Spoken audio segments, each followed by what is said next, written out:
All right, today I'm going to show you how to change the default browser.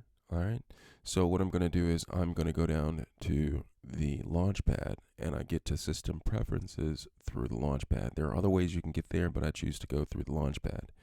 Now, once in this screen right here, I'm going to go click on System Preferences, and then I'm going to go to General, which is in the upper left-hand corner of this window.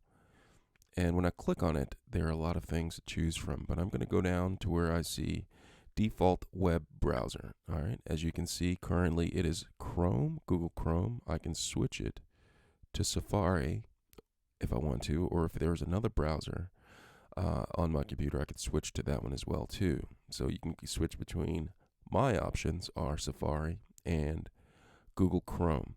And when you're done, just close out the window and you're all set. Let me know if you have any questions.